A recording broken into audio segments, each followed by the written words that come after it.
Hey guys, I'm pretty bored today, so I was going to do a dialysis video. Camden's going to help me out here. She's filming behind the camera. So I thought I get a lot of questions of what it all entails and how long it takes and the machinery and stuff like that. So do a quick video. Just to give you a heads up, there's going to be some blood and some needles involved in the video. I'll give you a heads up before we actually get to that point. So if you want to turn away or turn the video off, you can. Cam's going to hand me the camera right now. I'll kind of go over some stuff. Say hi, Cam. So this is my setup. A little table here with some supplies, cleaning supplies. I got my little centrifuge when I have to pull labs. We pull all of our own labs and mail them in to see how treatments are going.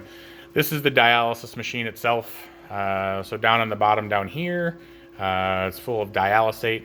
There's a sack of fluid in there that I have to make before treatment. It takes 7 hours to make that sack. And essentially it's chemicals pre-mixed in a sack that I add water to. And that dialysate is what pulls the toxins out of my blood when my blood travels through the machine. So this is the dialyzer, the machine itself. I already got it all set up. I have to essentially put this cartridge in right here. And this cartridge includes all these tubes, all the hookups, bag of saline. And these two tubes right here, the red and the blue, are going to eventually be hooked up to my arm via the needles. This right here is, it's called the dialyzer or the filter, essentially. So the blood comes through these two tubes, one tube in, one tube out, and that dialyzer is what filters the toxins and the urine and everything else out of my system. So then there's a drain as well, and the drain goes out just into a municipal drain. So this is a chair. Got my blood pressure machine that I have to monitor my blood pressure throughout the treatment. I have an iPad that monitors different things like needle pressures. You can see, you know, the amount of time of the treatment. The treatment that I'm going to run today is actually 4 hours and 8 minutes.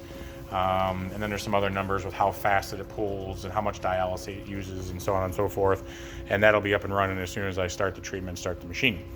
I got a couple supplies over here that I have to get hooked up. So these are the actual needles right here that go into my arm. I'm going to show you my arm here. This is it's kind of hard to see, but you can kind of see the two bumps there in my arm. They put a fistula in my arm. And a needle goes into each one of those bumps, essentially. One pulls the blood out, and then the other needle will put the blood back in after it's cleaned from the machine.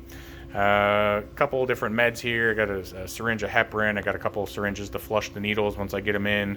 Alcohol pads, gauze, pretty standard stuff. I got my little sign over here I'll show you. Cam made me this sign. It says, "I never quit." It's something I look at on a regular basis while I sit here for hours and hours and hours and do these treatments 4 days a week. So if Cam, you want to move, and I'll give you the camera back and you can kind of, there you go. So Cam's going to kind of film as I do this. So essentially I sit down, make sure you get my arm. I have to put my little tourniquet on here. I don't tighten it up just yet, but alcohol pad, and I have to clean each one of these sites the needle is going to go into. So there's site number 1.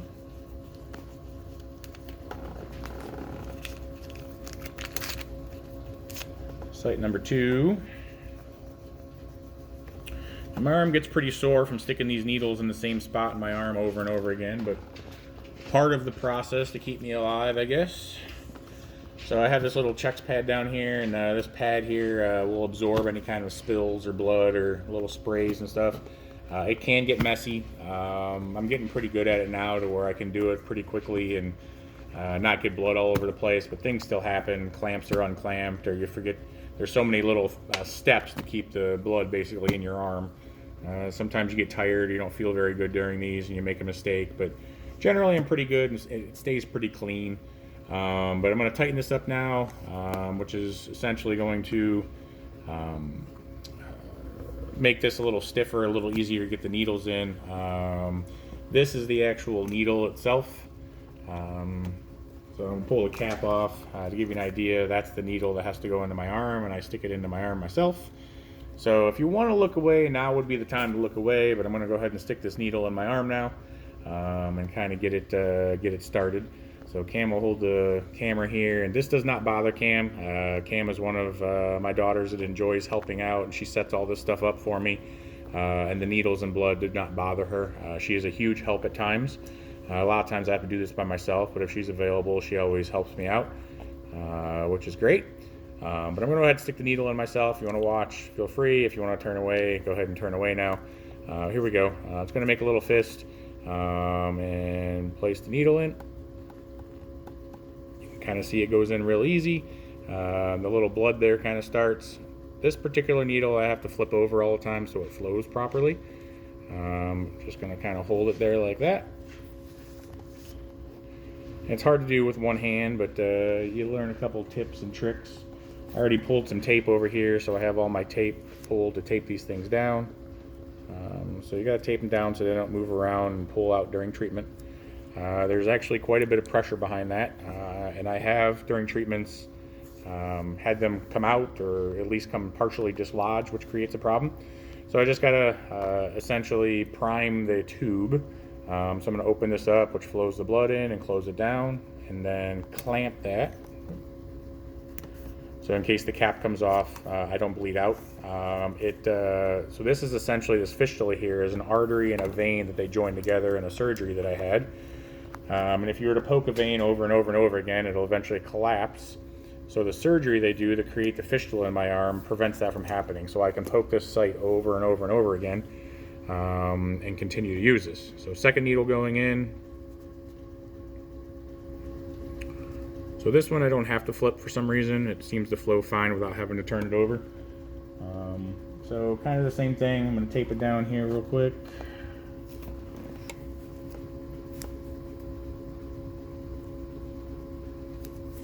Hold it in place, just like that. I'm going to prime this one as well, just like I did the other one. Just like so. And then you clamp that one off. Take my tourniquet off. So now I have to flush these and make sure they flow okay. So I'm going to flush this first one here.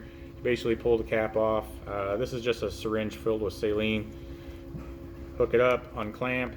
You can draw a little bit, and then you can push it in, and I can feel that going in my arm, the blood and saline. And as long as it flows okay and doesn't feel like it's being pulled too hard or hard to go back in, it means everything is installed properly and it's flowing properly. I have to do this one as well. So this is the arterial. The other one's called venous. So arterial needle, same thing. Pop the clamp. Push it in. Feels good. It's not too hard in, not too hard out. So then I'm going to give myself the heparin. This heparin prevents my blood from clotting during treatment. Keeps everything flowing nice. So a couple of things of heparin in and out. So that feels good. So clamp that back off. Now those two connections that I showed you on the machine earlier, the blue one. The blue one's venous. Hook that one up. So the venous is the return line. So once the blood is cleaned, it comes back in through that needle. This one right here is the arterial. This is the one pulls the blood out of my arm, sends it to the machine, cleans it, and then the other one brings it back. So I'm going to turn the machine on. You can kind of see that. You're going to see it coming through this tube, going to the machine. You'll see the filter essentially filling up with blood, and then it's going to come back through this tube. So I already have the machine set up. All the settings are done. I'm just going to start treatment. So if you watch, you'll see the blood filling through this tube here. So it's drawing it out of my arm through here. It's going through this little balance chamber here. Now it's in the machine. If you watch the filter, it's over there. It's going to fill up that filter there. Here it comes through the filter. Now it's cleaning through that filter. It's coming back through the machine and coming back through this line and back into my arm. So I'm going to let that go for a minute or two. In the meantime, I'm going to tape these up here. So just put a little gauze pad over top of the needle just to, alarm saying there was blood in the waistline. The machine does that sometimes on startup. You just reset it and it'll keep going. I'm going to put some gauze pads over top of the needle sites just to protect those, because I'm going to have these needles in my arm for the next 5 hours or so. Keeps them clean, keeps them dry. If any blood leaks out, it'll catch that as well. Sometimes you got to change these out mid-treatment if it leaks.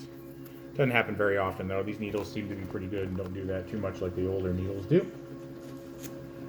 All these little pieces of tape are already pre-pulled before treatment. It takes me about half hour, 45 minutes to set all this up before I even started this video.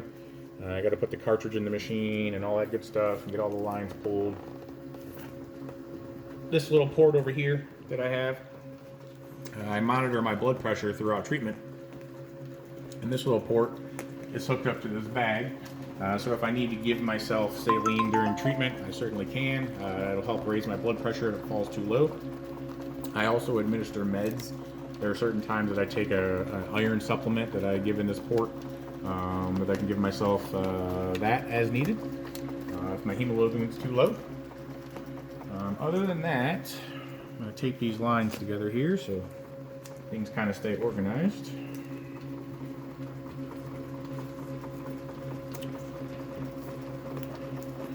So on my iPad here, it's giving you some needle pressures. So these are arterial and venous needle pressures. Pretty normal. This one might be a little high, but it'll come down here in a little bit. But if there's anything wrong during treatment, and I can kind of show you here, I'm gonna clamp this line, which is gonna cut off the blood flow, and you'll see I get an alarm. So if I'm leaning on a line, it goes off immediately.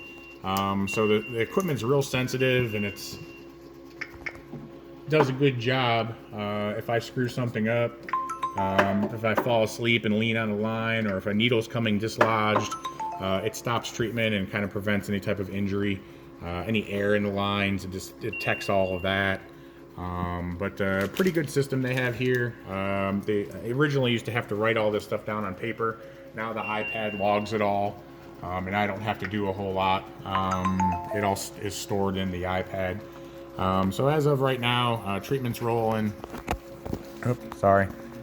I just took the camera back from Cam. But the treatment's rolling. I got 4 hours and 6 minutes left on this treatment. It gives me that I have 26 minutes till my next blood pressure. I have to take my blood pressure during treatments every half hour. And then it'll give me a couple warnings here and so on and so forth. But I'm essentially removing 3.5 liters of fluid from my body today. Each liter of fluid weighs 2.2 kilograms. So it's roughly 8 pounds that I'm going to lose during this treatment, which that's a bigger pull. Normally I only pull 2 or 3 kilograms. But today I was a little over on fluid. I drank too many cups of coffee, so I got to pull a little extra. And the reason I'm pulling that fluid is because when you have kidney disease, you don't urinate anymore, or you urinate very little. So any fluid that I intake, whether it's coffee that I drink or water I drink or soup that I eat or ice cream that I eat, that fluid has no way out of my body because my kidneys don't work. So that's essentially what this machine is doing, is it's not only pulling the fluid that's still stored in my body, but it's also pulling the toxins and so on and so forth that are in my blood. Yeah, that's kind of how it works. I know this is a longer video. Hopefully you stuck with me. Cam's restocking some of my stuff right now. This is my containers of all my equipment. Right now I'm down on needles, so she's going to put some needles in there. But she's been a big help. My wife helps me all the time when I have to take myself off of the treatment, pull my needles and stuff. I typically don't feel very well at the end of treatment. I'm usually pretty tired. Sometimes I'm nauseated, dizzy. So Adrian always helps take me off of treatment. But there are times I have to do it myself as well, and that's how I was trained, is to be able to do all this by myself. But I got my little TV set up here, and Xbox, and sometimes I'll read or whatever. I have another little chair over here. Adrian or Cam or somebody will watch a movie with me. But that's generally how it works. I do this 4 times a week, generally Monday, Wednesday, Friday, and Sunday. This week I had to switch it up because I went to the council meeting last night. So tonight's going to be tonight treatment, and I'll do another one tomorrow just to stay on schedule. But if you have any questions, let me know. Talk to you soon. Bye.